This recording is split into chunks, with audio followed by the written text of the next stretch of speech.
Hey guys, today I am filming a review on the Morphe Jaclyn Hill Bling Boss palette. This is part of her Vault collection. I only purchased this one out of the 4 palettes available. These palettes retail for $15. You can buy them from the Morphe website or the Ulta website. You can buy them from the Morphe website in a bundle for a cheaper price, or you can buy them all from Ulta, which I would recommend.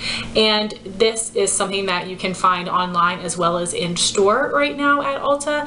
Ulta has much better rewards, cheaper shipping, it's easier to return. Ulta is a better option all the way around. Also, because these are $15 even, you can use the $3.50 off $15 coupon, making these only $11.50. And if you were to buy all 4 of the palettes individually from Ulta, use a coupon on all of them, I think you would only be paying $2 more than you would be if you bought the bundle from Morphe. So I definitely recommend that. I know it's a little bit of extra work, but if you're wanting all the palettes and you're wanting to get it for a really good price, you can do that. But also, just getting one palette for $11.50 is a really great price, especially because we have 10 full-size eyeshadows in here. So to talk about the packaging, I love it. You guys know that I love that cardboard packaging with a magnetic closure. I love that this is a smaller palette, and I find myself pulling for this so much more than the big Morphe palettes and the big Jaclyn Hill palette, which I did also review. I'll have that linked up in the cards in case you'd like to hear my thoughts on her original palette.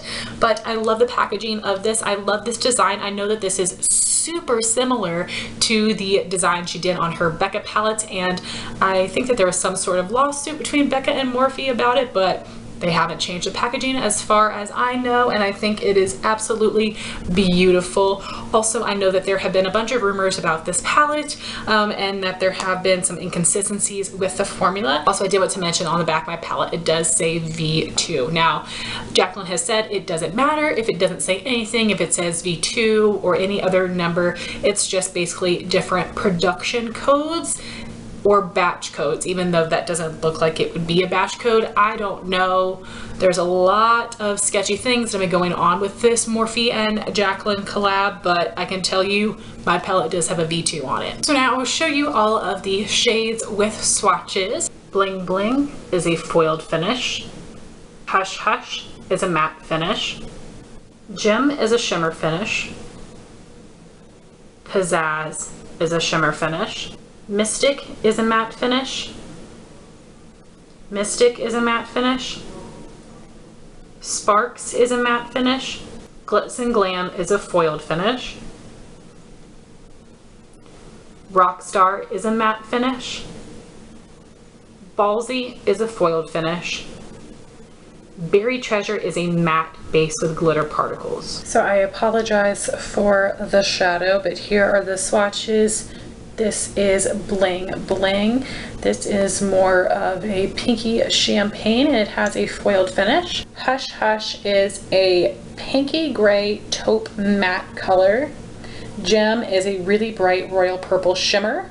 Pizzazz is a pinky cranberry shimmer.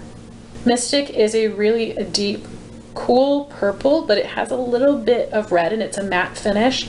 Sparks is a deep matte red. Glitz and Glam is more of a rose gold foiled. Rockstar is a really bright yet deep pinky warm purple with a matte finish. Ballsy is a really pretty purpley champagne with a foiled finish. Then we have Berry Treasure, which is a really deep, almost blackened purple color with a lot of glitter particles in it. And then this last shade I have here is Makeup Geek Cupcake, which if I can make my own version of this palette, I would swap these 2 shades here just to have a lighter, more warm transition color to go along with Hush Hush and along with these other really deep matte colors. And I also wanted to show you the 3 foiled finishes in swatches, because in the palette they all looked really similar, but I feel like they definitely look different on the eye as well as in the swatch. So Bling Bling is definitely more of that pinky champagne. Then we have Glitz and Glam, which is definitely warmer, more rose gold. And then Ballsy is definitely more purpley. So you can see that those 3 shades are actually quite different. So normally I would also include dupe pictures with these videos, but Timtalia has not reviewed or duped this palette. If she does at some stage, I will link that in the description box. So I was able to create 5 different looks using this palette. I tried to mostly stick with just this palette, but there were a couple times when I pulled in another shade, mostly Makeup Geek Cupcake as a different kind of transition color to help complete these looks. But I feel really happy that I was able to create 5 different looks using just 10 eyeshadows, and I basically created a look around every single shimmer shadow. Of course, you can do even more looks than that if you create an all matte look or different color combinations. I did use all of these shades at least once. One of the shades, Buried Treasure, that I don't love so much, I really just used that in my final look in the outer corner just to say that I used it, but it's definitely not my favorite shade, which I will talk about a little bit more. So in addition to me showing you all the looks right now that I created, at the end of the video I will have a tutorial for the look I'm wearing today. I asked you guys on Instagram if you would rather me do a tutorial on this purple look or my more red tone look, and the purple look won. So it'll be at the end of the video if you're interested, and if you're not interested in seeing the actual tutorial, I do let you know all of the makeup that I'm wearing in the look portion, so I will just insert those looks now. Here's today's look using my palette of the month. As a base on my lid, I'm using the Mally Shadow Stick Extra in Autumn Shimmer. From the Bling Boss palette, I'm wearing Ballsy on my lid, Hush Hush as my transition color, and Rockstar as my outer corner, outer crease color. Here what the eyes look like up close. On my cheeks, I'm wearing Clinique Cheek Pop in Heather Pop. On my lips, I'm wearing a combination of a lip liner and a lipstick. I line my lips with a ColourPop Lippie pencil in Rayezor.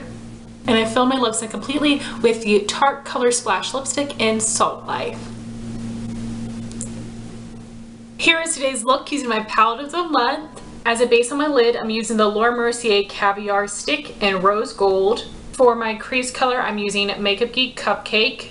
From the Bling Boss palette, I'm using Hush Hush as my transition color, Glitz and Glam as my lid color, and Sparks as my crease and outer corner color. Here what the eyes look like up close. On my cheeks, I'm wearing NARS blush in Outlaw. On my lips, I'm wearing the Maybelline Inti Matte Nude lipstick in the shade Brown Blush. Here is today's look using my palette of the month. As a base on my lid, I'm using the L'Oreal Infallible eyeshadow crayon in Enduring Rose. I wore Hush Hush as my transition color, Bling Bling as my lid color, and Mystic as my outer corner, outer crease color. On my lower lash line, I'm wearing the Pixi Endless Silky Eye Pen in the shade Rose Glow. Here what the eyes look like up close. On my cheeks, I'm wearing MAC Breath of Plum. On my lips, I'm wearing the Anastasia liquid lipstick in the shade Trouble. Here is today's look using my palette of the month. As a base on my lid, I'm using the Maybelline Color Tattoo in Pomegranate Punk. For my transition color, I use Makeup Geek Cupcake. I also use this shade Hush Hush as my transition shade. I went in with 1 layer of this and 1 layer of Cupcake. And for my lid color, I use this Cranberry Pizzazz right over top of that Maybelline Color Tattoo.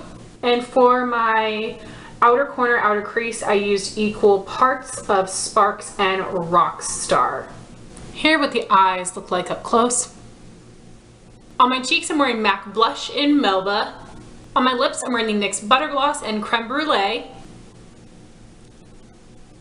Here's today's look using my palette of the month. As a base on my lid, I'm using the Maybelline Color Tattoo and Pomegranate Punk.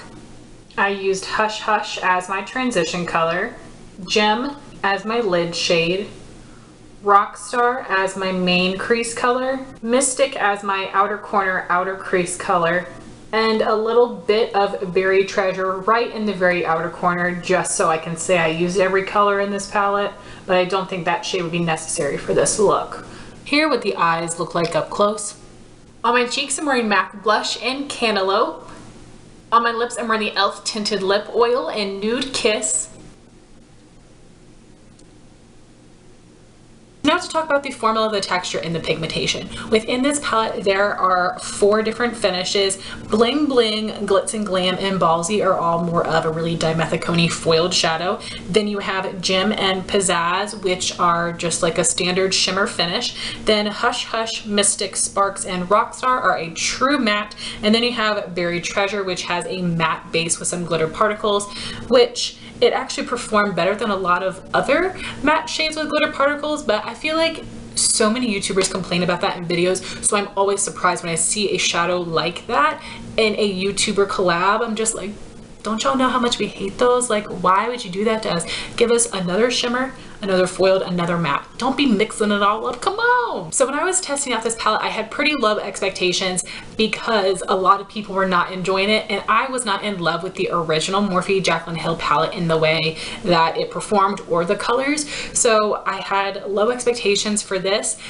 but I actually really liked it. Now, I don't use really dark colors, so that's what I was most nervous about with this palette, is the fact that they might be patchy, or that maybe they wouldn't blend, or they would look muddy on the eye. But I really did not have that problem, and I think that's because I just found a certain way to apply and blend the colors to make them work well on the eye. And if you guys watch my tutorial, you'll see how I was able to do that. So I actually found that the formula between the different finishes was very consistent. So the foiled shadows all performed the same way because they are more of a dimethicone shadow. I had a little bit of trouble picking them up on a brush, so I did have to go back in a couple times, but the easiest way to apply them is with your finger. You get a really full coverage and a really intense metallic sheen with them, so that is what I would recommend, and I think it looks beautiful on the lid today. With the foiled shadows, I definitely do recommend applying them over a cream base just to help the pigment stick to your eye and help them look even more intense. Then for the more shimmery finishes, they did have less dimethicone in them, so they were easier to pick up on a brush. I had a lot of great full pigmentation on my lid, and I did have some nice sheen, but it didn't look as metallic as the more foiled shades, which is what I expect just with that finish. And as I said, with the matte shades, with the exception of Hush Hush, the rest of them are all really dark. So I was nervous about these building and blending, looking muddy, but I didn't have any trouble applying these whatsoever. They were not patchy, and they were all very pigmented, smooth. They were easy to work with consistently throughout all of the matte shades. And then we have that final shade, Buried Treasure, which is a matte shade with more of a glitter base, but it looks not really that glittery on the eyes. But of course I did just put it in the outer corner. Maybe if you really packed it on the lid, you'd see a little bit more of that glitter. I really do wish they just made that one a regular matte shade. I think that would have been nicer, and it would have been maybe a little bit more versatile. I just know I'm never going to reach for that shade just because I don't like that finish. However, it was still relatively easy to work with for being a matte base with glitter in it. So I found that the formula of this actually performed just like my shades in the original Morphe Jaclyn Hill palette. I know a lot of people haven't had that experience, but for me, they do perform pretty much the same. So if I could change any of the colors in this palette, I would get rid of Buried Treasure. As I said, I just don't love this shade, and I especially do not love the formula. So I would replace it with something like Makeup Beat Cupcake. This is something that could be a transition or crease color depending on your skin tone. It is definitely more of a warm pink, which I think pairs really nicely with some of the warmer shades in this palette, especially only having Hush Hush as that light matte color limited me a little bit, but I was able to just try to have a nice fade between Hush Hush and the darker shades. So just imagine if the palette looked like this. I love it so much more already. We already have 3 really dark matte shades for outer corner or crease, so having 2 lighter mattes I think would be amazing. So that is the only change I would make with the colors. I think all the rest of them are awesome and go together pretty well. So for my favorite shades in the palette, I definitely love the purple look I'm wearing today, as well as the red look I created. The red is so beautiful. I know that red can be hard to formulate, or it doesn't show up like a true red. This showed up like a true yet wearable red, and I absolutely loved it. I really love all the looks that I came up with, but those 2 were my favorite by far. I will include a little picture here of what those 2 looks looked like.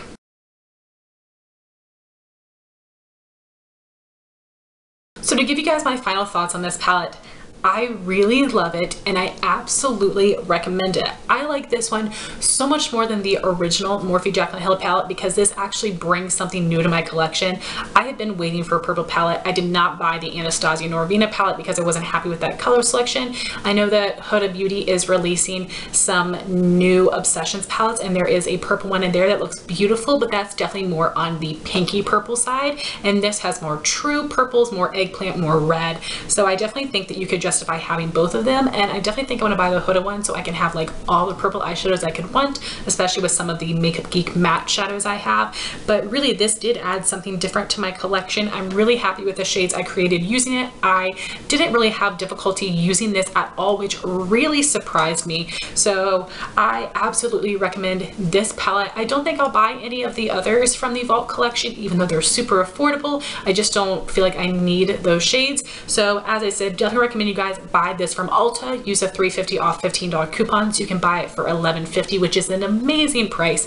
But I know that there have been tons of different experiences using these palettes and I'm really happy I got a good one. So I would love to know your thoughts in the comments down below. If you guys have tried any of the Vault palettes, let me know which one you tried, what your experience was with them. And I want to thank you guys so much for watching this video. Please like, comment, and subscribe, and I'll talk to you soon. Bye guys. So I have already primed and set my eye. So I am going to be taking the shade Hush Hush with my Morphe R40 brush to really just have a blown out transition color as a base. So just windshield wiper motions back and forth, really buffing this out into my crease transition area. And I did just pick up another layer of that. Then picking up the same Hush Hush shade on my Morphe R38 brush, I'm just going to apply a more concentrated amount of product in my crease. So windshield wiper motions and small circular motions to help buff out the color. Next, taking this dark purple Mystic, I'm going to be applying this in my outer corner, outer crease, first with my Morphe R39 brush. So this one is a really dark pigmented color, so I just want to stamp it in my outer corner first, and then I'm just going to blend right where I have applied that color. So I kind of just turned the brush on its side to help blend. So then taking that same Mystic shade on my MAC 286 Duo Fiber Taper Blending Brush, I'm going to go back over that outer corner, outer part of the crease. And I find that this technique just really helps with using really dark shades to help them blend and not look patchy.